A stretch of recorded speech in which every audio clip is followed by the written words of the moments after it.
बिस्मिल्लाहिर्रहमानिर्रहीम। अ, हमने anterior pituitary start किया था और मैं अभी इसको कंटिन्यू करूँगा। एंटीरियर पिट्यूटरी का बेसिकली जो दूसरा हार्मोन जो है वो उसका नाम है थायराइड स्टिमुलेटिंग हार्मोन। ठीक है। फिर से मैं एक स्ट्रक्चर आपको दिखाता हूँ जिससे आपको बेहतर समझ पड़ जाएगी इसकी।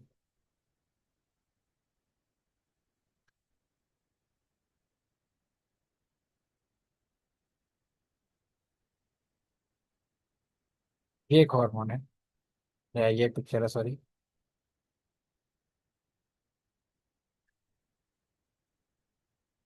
इस पिक्चर में आपको वाज़ह तौर पर नजर आ रहा है कि ऊपर हाइपोथैलेमस दिखाया हुआ है, ठीक है। और हाइपोथैलेमस से एक हार्मोन, बल्कि हम ऐसा करते हैं कि पहले मैं आपको वहीं से इसी पिक्चर पे लिए बात।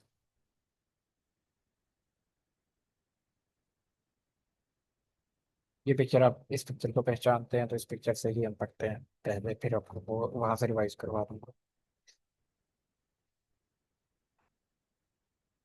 इस पिक्चर में क्या था कि ये हाइपोथैलेमस था। हाइपोथैलेमस के नीचे ये पिट्यूटरी और इसके दरमियान में फंडिबुलम, ठीक है। ये पिट्यूटरी है और ये पिट्यूटरी का अगला अगला लोब है और ये पिछला लोब है और इनके दरमियान में मीडियन लोब होता है। अब हाइपोथैलेमस से एक हार्मोन निकलता है जिसको हम कहते हैं TRH। ये आपने बनाना है, साथ साथ बनाना है, ठीक है। मैंने ये जो मैं ड्रॉ कर रहा हूँ ये अपने साथ, मैं आमतौर पर कहता नहीं हूँ साथ साथ बनाओ, लेकिन ये अपने साथ साथ अपने रिजेक्टर पर बना लेना है कि हाइपोथैलेमस से TRH। ये हाइपोथैलेमस की इस तरह की शेप बनाने की जरूरत नहीं, सिर्फ हाइपोथैलेमस लिख लो कि हाइपोथैलेमस से TRH निकलता है। TRH की फुल फॉर्म है thyrotropin releasing hormone. Thyrotropin, T से थायरोट्रोपिन, R से रिलीजिंग, एच से हार्मोन। तो ये भी एक रिलीजिंग हार्मोन है, यानी कि ये भी पिट्यूटरी पर जाके एक्ट करेगा तो पिट्यूटरी से आगे कुछ मजीद हार्मोन निकलेगा। तो थायरोट्रोपिन रिलीजिंग हार्मोन जब पिट्यूटरी के पास जाता है तो पिट्यूटरी से आगे एक हार्मोन निकलता है। पिट्यूटरी से आगे एक हार्मोन निकलता है जिसको हम कहते हैं थायराइड स्टिमुलेटिंग हार्मोन, TSH, ठीक है। और ये thyroid stimulating hormone thyroid gland के पास आता है जो कि गले में होता है, सॉरी।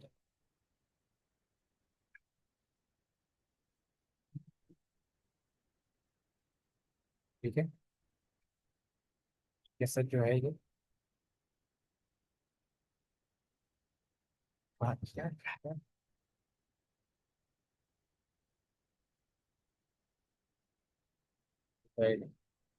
थायराइड चाहिए अपना क्या, TSH इधर लिखा होगा, TSH आएगा थायराइड ग्लैंड के पास।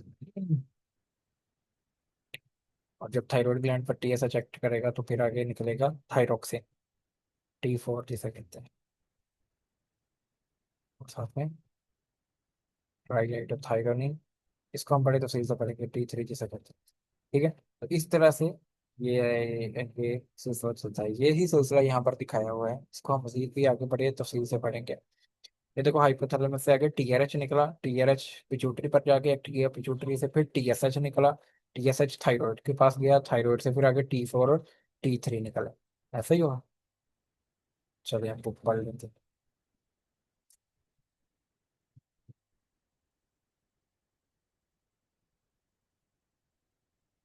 पहली जो लाइनें लिखी है वही बच्चों को कंफ्यूज करने वाली है। ये जो जितनी बातें मैंने समझाई हैं वो समझाने की बजाय शुरू में अपनी ही एक 15वीं सदी से 15वीं और सदी से एक लाइन लिख दी है कि जी इस तरह होता है।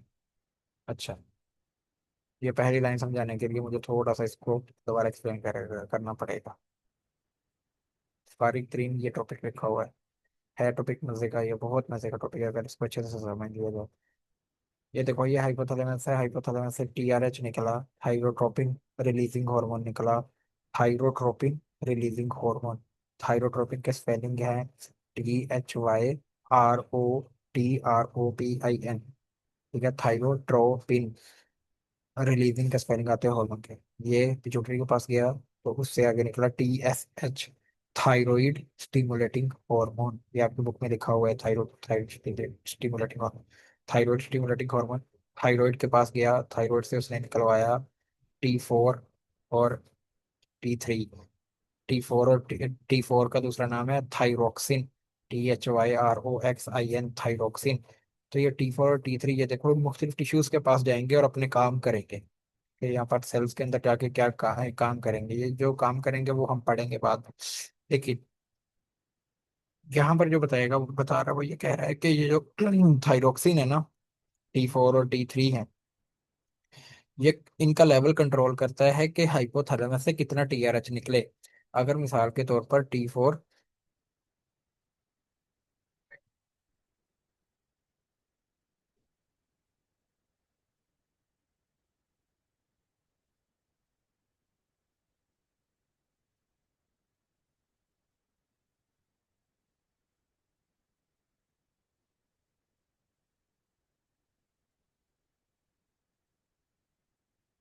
मिसाल के तौर पर अगर T4 की मिकदार कम हो जाए,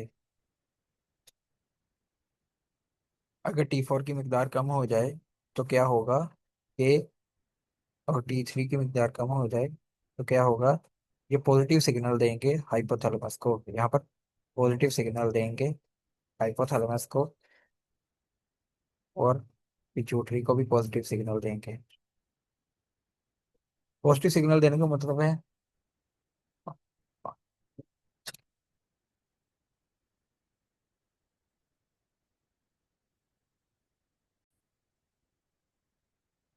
ठीक है। तो इस तरह ये जो T4 और T3 हो गए, ये पॉजिटिव सिग्नल देंगे हाइपोथैलेमस को कि हमारी मिकदार कम हो गई है, तो आप क्या करो, TRH बढ़ा दो। TRH की मिकदार बढ़ा दो, जब TRH की मिकदार बढ़ेगी तो ये पिट्यूटरी पर जाकर एक्ट करेगा, तो TSH की मिकदार बढ़ेगी। और जब TSH की मिकदार बढ़ेगी तो ये ज्यादा थायराइड पर जाकर एक्ट करेगा, तो T4 और T3 की मिकदार भी बढ़कर नॉर्मल हो जाएगी। ठीक है। ठीक है। बिल्कुल इसके ऑपोजिट होता है, जब T4 और T3 की मिकदार बहुत ज्यादा हो जाएगा, अगर T4 और T3 की मिकदार ज्यादा हो जाए तो ये नेगेटिव सिग्नल देंगे। ठीक है, मैं इसको रेड कलर से लिख देता हूँ। जब T4 T3 की मिकदार ज्यादा हो जाए तो ये नेगेटिव सिग्नल देंगे। ठीक है, नेगेटिव कि हमारी मिकदार ज्यादा हो गई है, तो हाइपोथैलेमस से कहेंगे TRH कम कर दो, तो TRH कम हो जाएगा। जब TRH कम होगा तो TSH भी कम हो जाएगा, और जब TSH कम होगा तो T4 और T3 भी कम होकर लेवल पर आ जाएंगे। ठीक है। तो इस तरह ये जो पॉजिटिव सिग्नल और नेगेटिव सिग्नल देना है, इसको पॉजिटिव सिग्नल को कहते हैं पॉजिटिव फीडबैक मैकेनिज्म, और नेगेटिव को कहते हैं नेगेटिव फीडबैक मैकेनिज्म। ये भी आपके बुक में आगे लिखा हुआ है, यहाँ पर भी उसने एक लाइन ऐड कर दी, तो मैंने कहा इसको यहाँ से भी एक्सप्लेन करूँ आपको। Release of thyrotrophin in releasing factor from the hypothalamus is controlled by level of नाइऑक्सिन इन द ब्लड। नाइऑक्सिन से मुराद थायरोक्सिन को ही कह रहा है। तो थायरोट्रॉफ मतलब जो TRH है उसको थायरोट्रॉफ भी कहते हैं। ठीक। थायरोट्रॉफ बेसिकली ये थायरोट्रॉफ नहीं है पूरा वर्ड, है थायरोट्रोफिन रिलीजिंग फैक्टर है पूरा वर्ड। ये यहाँ पर बुक में मिस्टेक हुई है थोड़ी। अरे यार, थायरोट्रोफिन रिलीजिंग फैक्टर। ठीक है। तो इसकी जो लेवल कितना होगा इसका रिलीज, ये थायरोक्सिन के लेवल पर डिपेंड करेगा। जब थायरोक्सिन का लेवल कम होगा तो ये थायरोट्रोपिन रिलीजिंग फैक्टर ज्यादा रिलीज होगा, और जब थायरोक्सिन का लेवल ज्यादा होगा तो थायरोट्रोपिन रिलीजिंग फैक्टर का लेवल कम हो जाएगा, वो पॉजिटिव चलेगा। In the presence of low level of thyroxine, there is increased production of TSH and vice versa। यही मैंने अभी बताया ना कि जब लो लेवल होगा, थायरोक्सिन का लो लेवल होगा तो TSH बढ़ जाएगा। और अगर वाइस वर्सा का मतलब है इसका बिल्कुल ऑपोजिट, हर चीज ऑपोजिट होती है। जब थायरोक्सिन का लेवल हाई होगा तो TSH का लेवल कम हो जाएगा। It is secreted throughout life but particularly reaches high levels during the periods of rapid growth and development। ये जो TSH है ये सारी जिंदगी मतलब secrete होता रहता है पिट्यूटरी से, लेकिन सबसे ज्यादा इसकी रिलीज होती है रैपिड ग्रोथ और डेवलपमेंट के सालों में, शुरू वाले सालों में ज्यादा निकलता है ये। It acts directly on the cells of thyroid gland, और ये टीएसएच आगे जाकर मैंने बताया ना कि कहाँ पर जाके एक्ट करता है, थायराइड ग्लैंड पर। और क्या करता है, उनके नंबर भी का ज्यादा करता है, यानी थायराइड ग्लैंड का साइज भी बढ़ाता है, और उनकी सक्रीटरी एक्टिविटी भी बढ़ाता है, मतलब उनसे निकलने वाले केमिकल की मिकदार भी ये बढ़ा देता है। ठीक है। इसको भी आगे बड़ा एक्सप्लेन किया हुआ है, थायराइड हार्मोन अलहदा से, थायराइड ग्लैंड अलहदा से भी पढ़ाया है ना जहाँ पर, वहां पर भी हम इसको दोबारा से पढ़ेंगे इसी तरह। तीसरा हार्मोन जो इंटीरियर पिट्यूटरी से निकलता है वो है एड्रीनोकोर्टिकोट्रोपिक हार्मोन, या फिर सिर्फ इसका नाम कोर्टिकोट्रोपिक हार्मोन भी है, एड्रीनोकोर्टिकोट्रोपिक या फिर सिर्फ कोर्टिकोट्रोपिक। देखो,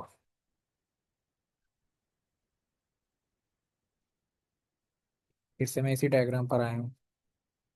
ठीक है, इस डायग्राम में ये हाइपोथैलेमस है, ये इंटीरियर पिट्यूटरी है, और ये दरमियान में इन्फंडिबुलम है। अब क्या हुआ है कि यानी कि इसमें क्या होता है कि हाइपोथैलेमस से एक केमिकल हार्मोन निकलता है, एक हार्मोन निकलता है जिसको हम कहते हैं सीआरएच। सीआरएच का मतलब है कोर्टिकोट्रोपिक रिलीजिंग हार्मोन। सी से कॉर्टिकोट्रोपिक, आर से रिलीजिंग, और एच से हार्मोन। कॉर्टिकोट्रोपिक की स्पेलिंग है CORTICO, TROPIC। ठीक है, कॉर्टिकोट्रोपिक रिलीजिंग हार्मोन। तो ये भी रिलीजिंग हार्मोन है, तो मतलब इसका क्या है कि जब ये पिट्यूटरी पर जाकर एक्ट करेगा तो फिर पिट्यूटरी से भी कुछ मजीद हार्मोन निकलेंगे। तो जब ये हार्मोन जाकर पिट्यूटरी पर एक्ट करता है तो फिर क्या होता है, पिट्यूटरी से एक हार्मोन निकलता है जिसको हम कहते हैं ACTH।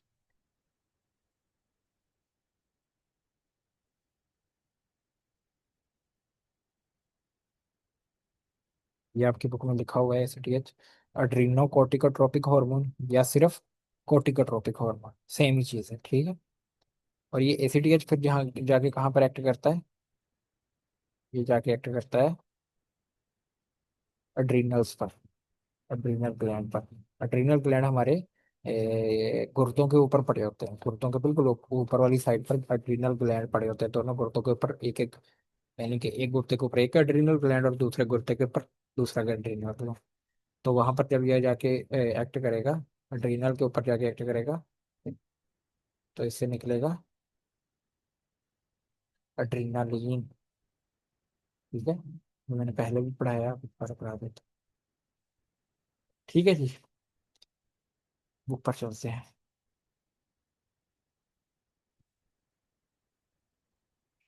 Release of corticotropin releasing hormone from hypothalamus is controlled by steroid levels in the blood and by direct nervous stimulation of hypothalamus as a result of stress, cold, heat, pain, or fight infection। ये भी line थोड़ी सी difficult है, समझानी पड़ेगी। मैं देख रहा हूँ, इसकी पिक्चर है मेरे पास।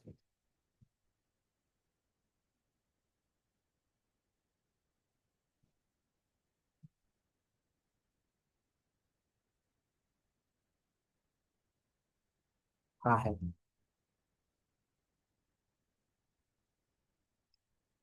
ये पिक्चर आपके सामने आ गई होगी। इसमें वाज़ह तौर पर नजर आ रहा है कि हाइपोथैलेमस जो है, हाइपोथैलेमस से एक हार्मोन निकल रहा है जिसको हम CRH कहते हैं, जैसे कि मैंने पहले बताया। ये देखो CRH लिखा हुआ है। ठीक है, हाइपोथैलेमस से एक हार्मोन निकल रहा है जिसको हम CRH कहते हैं यार, CRH कहते हैं। ठीक है जी। CRH जाके पिट्यूटरी पर एक्ट करता है, और पिट्यूटरी से क्या निकल रहा है, ACTH। और ACTH आगे जाके एड्रीनल ग्लैंड पर, एड्रीनल ग्लैंड पर एक्ट करेगा, तो एड्रीनल ग्लैंड से मैंने बताया था ना एड्रीनलिन निकलता है, एड्रीनलिन के साथ एड्रीनलिन भी निकलता है, लेकिन इसके साथ एक और कंपाउंड, एक और चीज भी निकलती है जिसको हम कहते हैं कॉर्टिसोल। ये लिखा भी हुआ है कॉर्टिसोल। कॉर्टिसोल को हम स्ट्रेस हार्मोन भी कहते हैं। ठीक है, कॉर्टिसोल अभी स्टीरो, जब हम मैंने आपको भी थोड़ी देर पहले बताया कि हार्मोन की क्या क्या स्ट्रक्चर होता है, तो जिसमें जो उसमें आया था ना, स्टीरोइड्स भी होते हैं हार्मोन, तो कौन से हार्मोन स्टीरोइड्स होते हैं, ये कॉर्टिसोल स्टीरोइड है एक। ठीक है, तो कोर्टिसोल निकलता है, और ये कोर्टिसोल का जो लेवल होगा ना, ये इस बात को रेगुलेट करेगा कि हाइपोथैलेमस से कितना CRH निकलेगा। मिसाल के तौर पर अगर कोर्टिसोल का लेवल कम है, तो ये क्या करेगा, पॉजिटिव फीडबैक देगा। ठीक है, इधर भी और इधर। पॉजिटिव फीडबैक का क्या मतलब है? पॉजिटिव फीडबैक का क्या मतलब है कि हाइपोथैलेमस को कहेगा कि ज्यादा सीआरएच निकल लो। सीआरएच ज्यादा निकलेगा तो ज्यादा सीआरएच पिट्यूटरी पर एक्ट करेगा तो ज्यादा एसीटीएच निकलेगा, और ज्यादा एसीटीएच निकलेगा तो ज्यादा वो ज्यादा एड्रीनल ग्लैंड पर जाकर अटैच अटैच होगा तो ज्यादा कोर्टिसोल बनेगा, और कोर्टिसोल का लेवल बढ़कर लेवल हो जाएगा। ठीक है।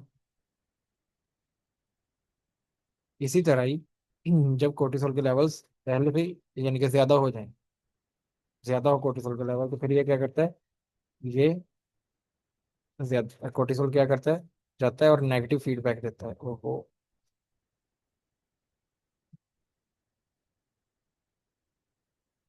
अरे यार क्यों ऐसा हो रहा है?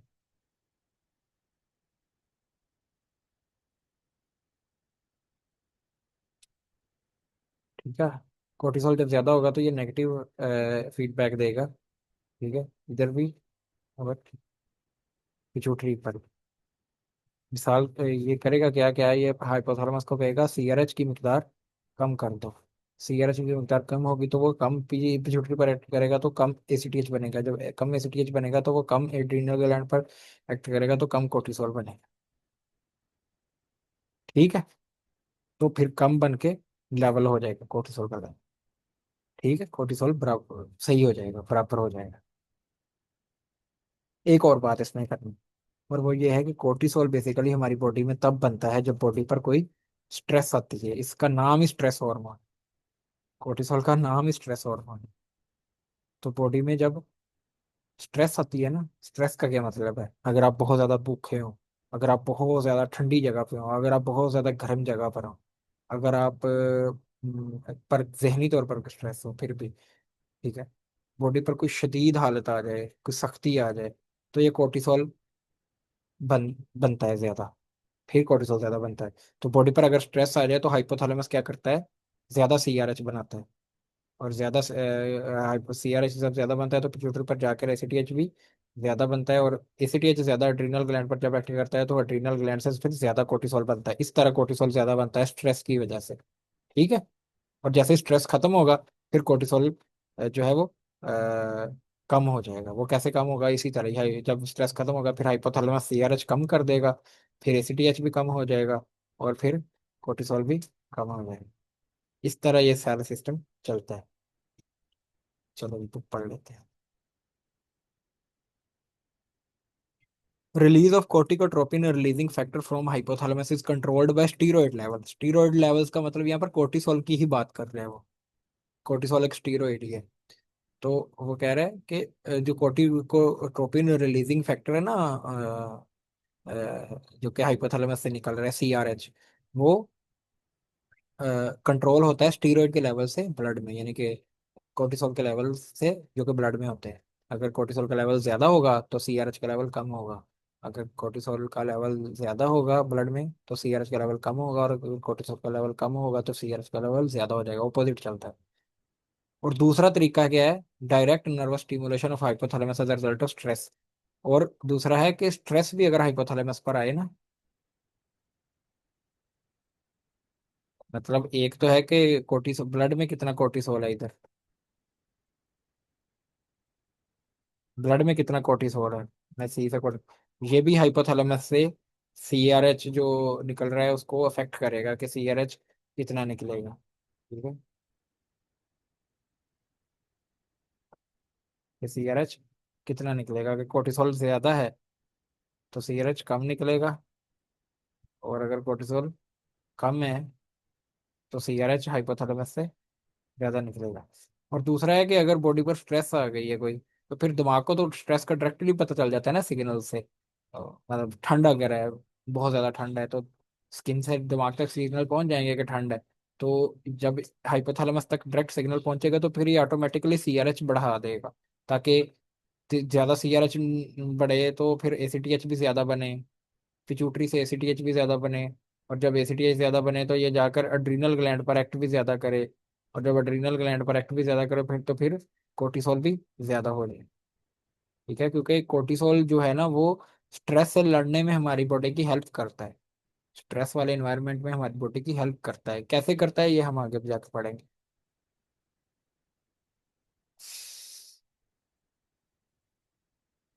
स्ट्रेस इन्वायरमेंट ये सारी हैं, कोल्ड है, हीट है, पेन है, इन्फेक्शन अगर हो जाए बॉडी में फिर भी कोर्टिसोल बढ़ जाता है, बहुत ज्यादा डर लग रहा हो, कब्रिस्तान से चल रहे हो फिर भी कोर्टिसोल बढ़ जाता है। Excess and deficiency result in disturbance of normal adrenal functions, तो अगर ये एसीटीएच के लेवल्स कम या ज्यादा हो जाएं तो इससे एड्रीनल ग्लैंड के फंक्शंस पर असर पड़ता है, बहुत ज्यादा काफी बीमारियां हैं इसमें, उसने वो बीमारियां बीमारियां छोड़ दी, एक बीमारी होती है एडिसन डिजीज, उसका नाम लिखा हुआ है आपकी बुक में, तो जब वो नाम आएगा तो फिर मैं उसको समझा दूंगा कि वो कैसे है। तो एड्रीनल ग्लैंड एडिसन डिजीज है, उसमें क्या होता है कि कोर्टिसोल कम हो जाता है, ठीक है। इस तरह बढ़ भी जाता है, एसीटीएच बढ़ भी सकता है, ठीक है, ट्यूमर वगैरह की वजह से। तो इस वजह बीमारियां, तो बीमारियां याद करने की जरूरत है। ठीक है जी, ये लेक्चर छोटा सा ही था, ये एक एक पर काफी ज्यादा समझाना पड़ रहा है, तो हम इसको यहाँ तक ही पढ़ेंगे।